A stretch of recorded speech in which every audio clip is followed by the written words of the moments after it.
quero convidar você a abrir a sua Bíblia, que é a palavra de Deus, no caderno de Marcos, no capítulo de número 4, a partir do verso 35. Evangelho de Marcos, capítulo 4, verso de número 35, diz assim: naquele dia, já sendo tarde, disse-lhes: passemos para a outra margem. E eles, deixando a multidão, o levaram consigo, assim como estava no barco, e havia também com ele outros barquinhos. E levantou-se um grande temporal de ventos, e subiam as ondas por cima do barco, de maneira que já se enchia de água. E ele estava na popa, dormindo, sobre uma almofada, e despertaram-no, dizendo: mestre, não te importa que pereçamos? E ele, despertando, repreendeu o vento e disse ao mar: cala-te e aquieta-te. E o vento se aquietou, e houve grande bonança. E disse-lhes: por que sois tão tímidos? Ainda não tendes fé?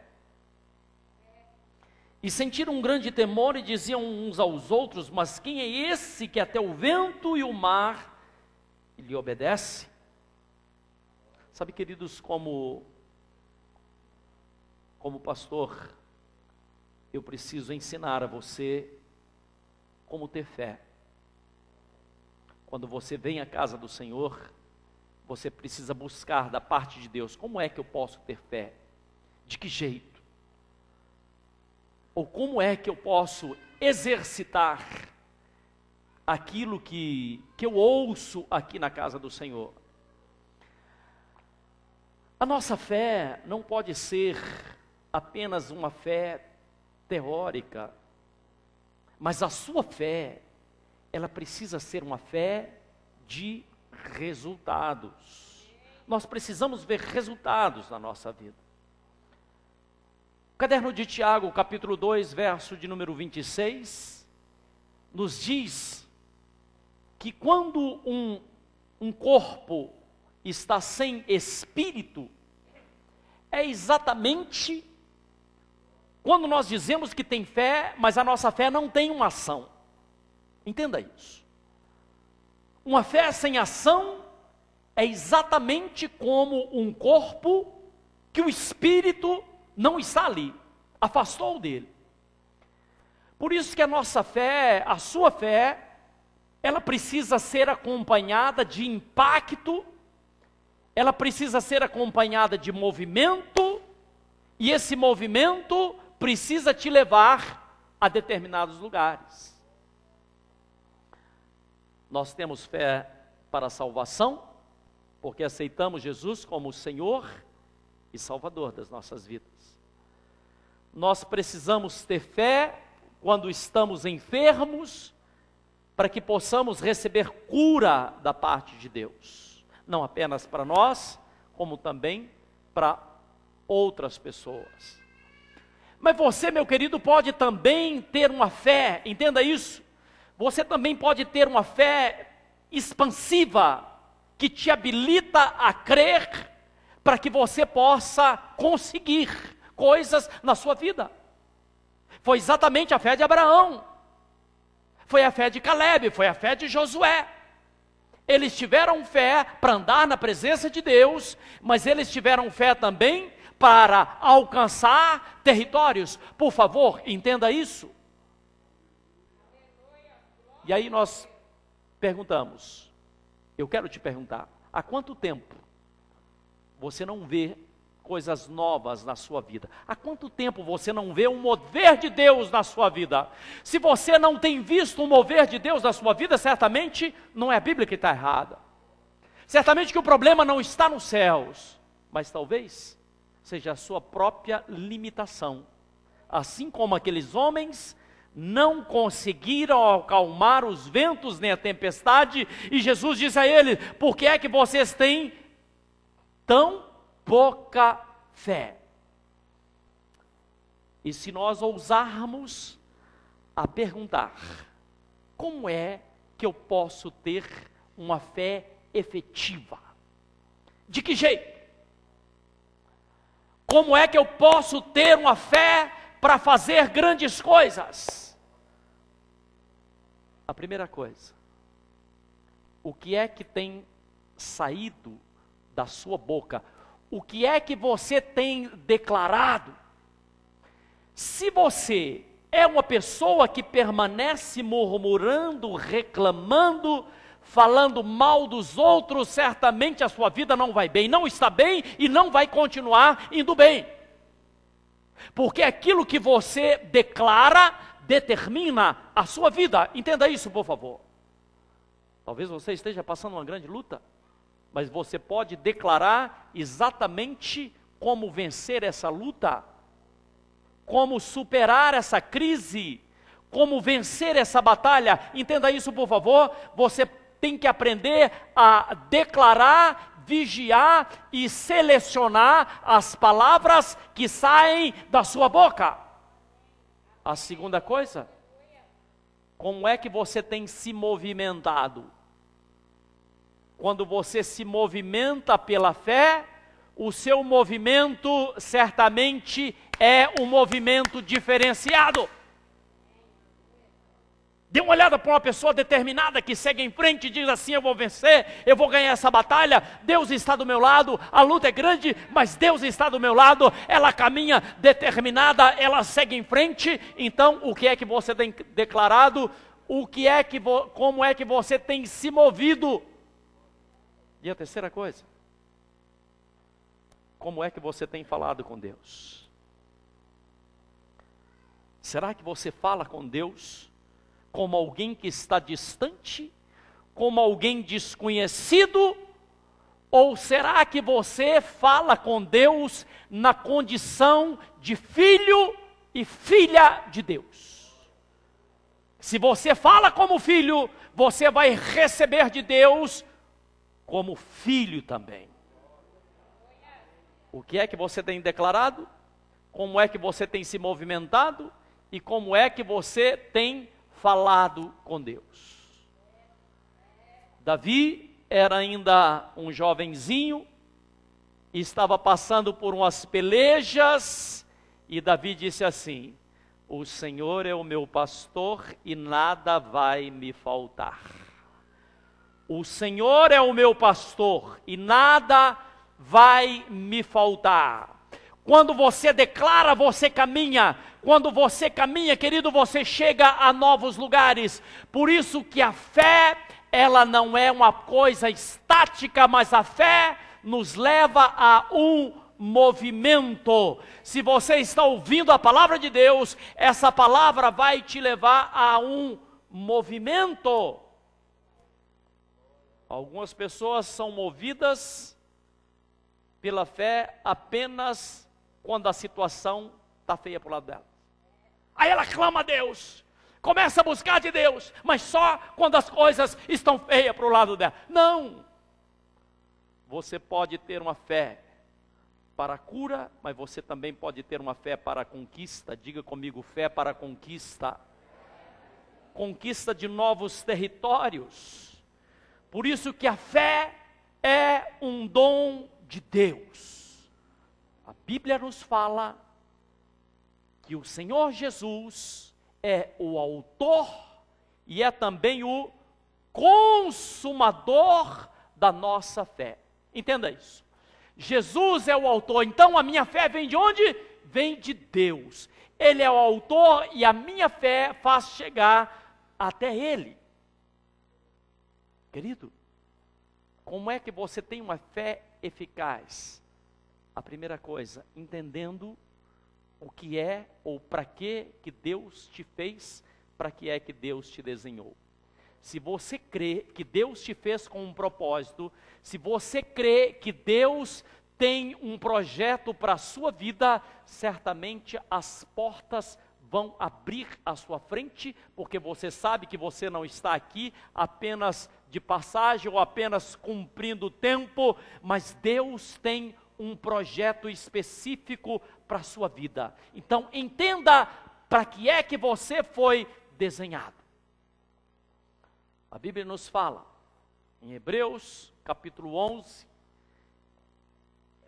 a respeito de alguns homens que se moveram pela fé.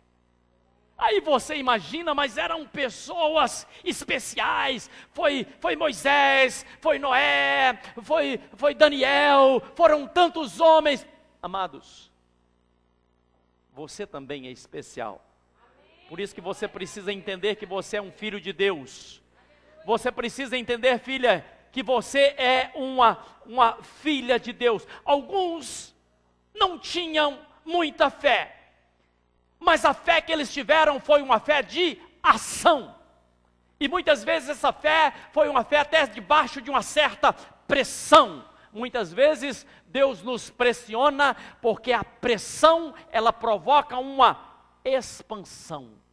E às vezes Deus nos pressiona para que a gente possa expandir o nosso conhecimento, para que a gente possa expandir o nosso entendimento. Por isso que às vezes passamos por algumas lutas e algumas pelejas. Homens que foram movidos ou fizeram com que a sua fé entrasse em ação. O que é que você pode fazer? Você pode fazer com que a sua fé entre em ação e começar a caminhar pela fé, crendo que quando você caminha pela fé, Deus te respalda, Deus te abençoa.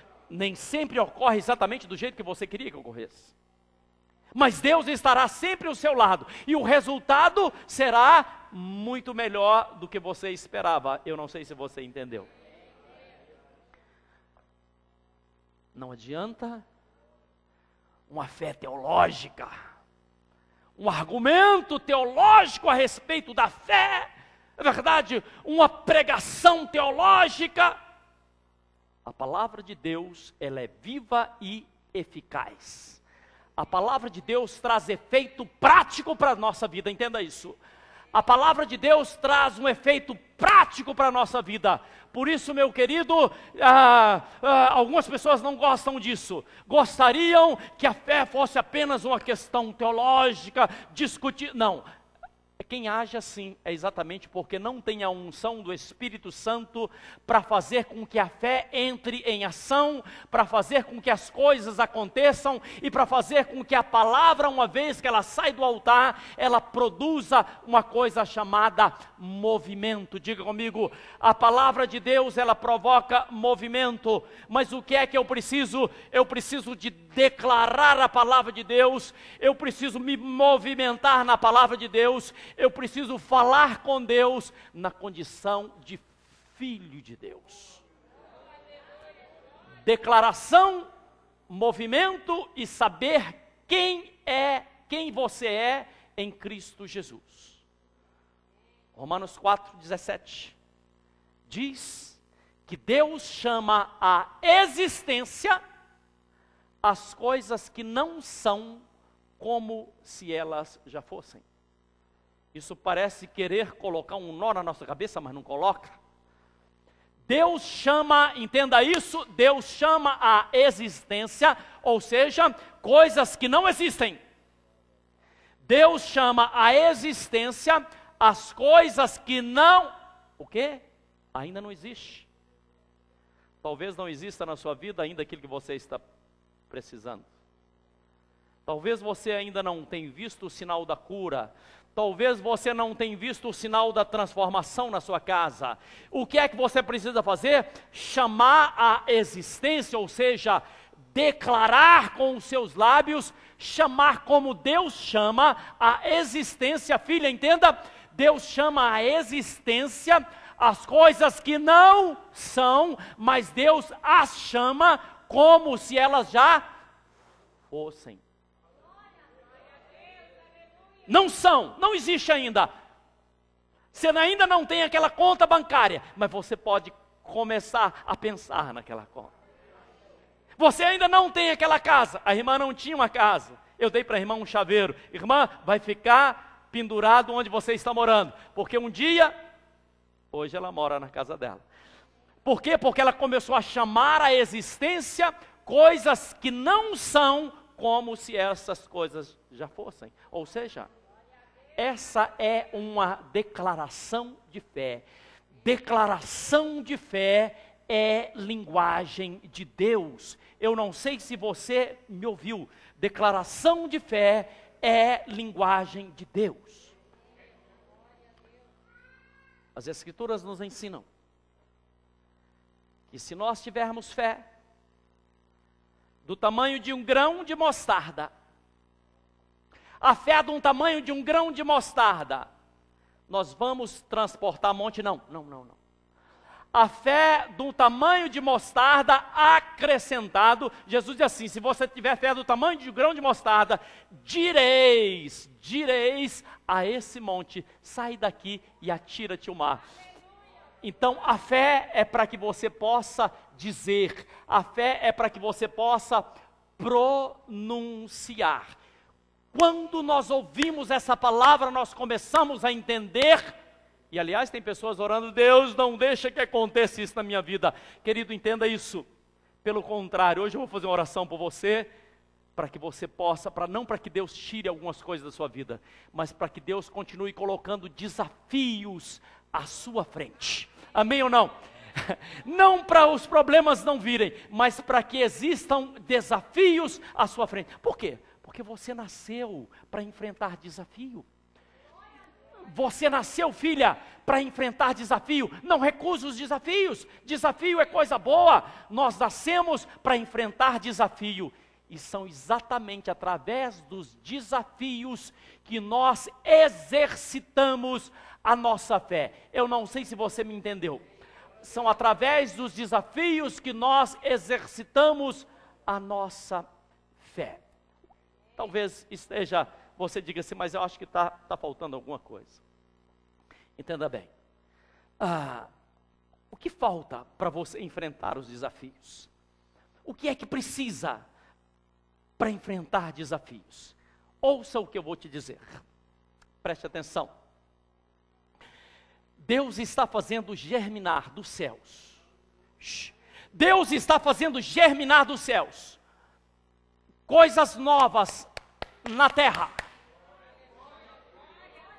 Talvez você diga assim, eu não estou vendo. Onde? Eu não estou enxergando, mas eu estou dizendo, Deus está fazendo germinar coisas celestiais na face da terra. Qual o problema? Abrir os olhos espirituais para enxergar as possibilidades que Deus está colocando na sua frente. Eu estou dizendo que existe solução para o seu problema, eu não sei se você me ouviu. Eu estou dizendo que a solução para o seu problema já está feito e acabado. Deus já o fez. Então nós vamos orar para quê? Nós vamos orar para que você abra os seus olhos e consiga enxergar aquilo que Deus já preparou. Deus já entrou com providência na sua vida. Será que você me ouviu ou não?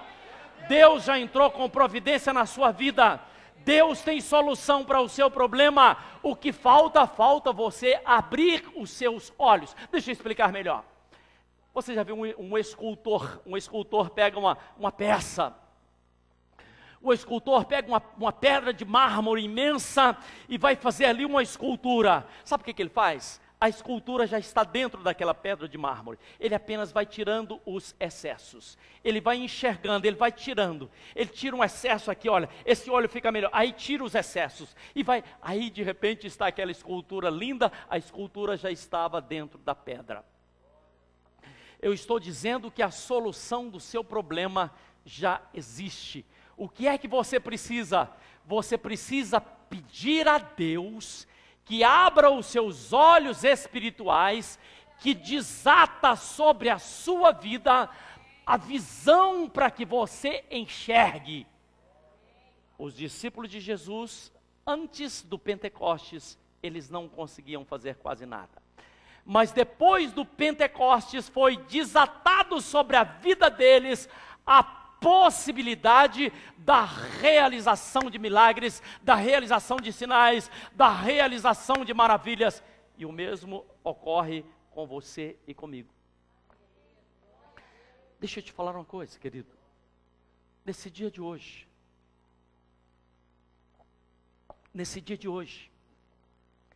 existe sementes que estão sendo lançadas sobre a sua vida. Entenda isso.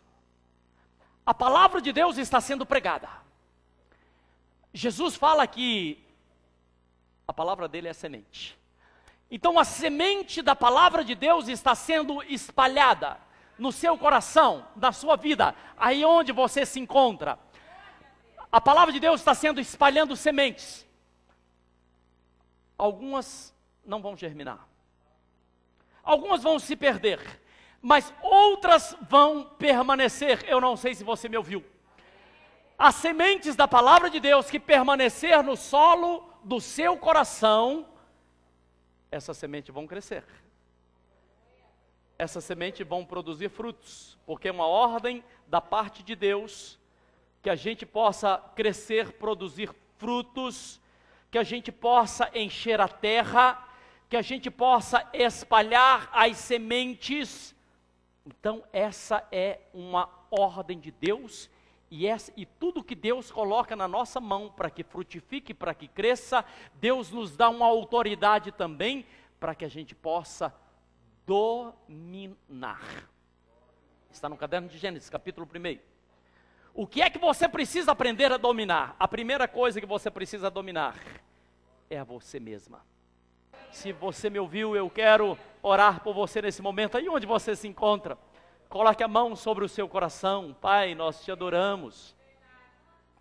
Nós bendizemos o seu nome, ó Deus. Eu quero apresentar essa vida, tome essa vida em tuas mãos. Pai querido, que a tua palavra não volte vazia, mas ela cumpra um propósito específico na vida desse homem, na vida dessa mulher. Meu Deus, em nome de Jesus e na unção do Espírito Santo de Deus, Pai, nós ministramos, eu transfiro unção sobre essa vida, poder de Deus sobre essa vida, sobre essa família, em nome de Jesus Cristo. Se você crê nessa palavra, você pode aplaudir ao Senhor e glorificar o nome do Senhor. Aleluia. Glórias a Deus.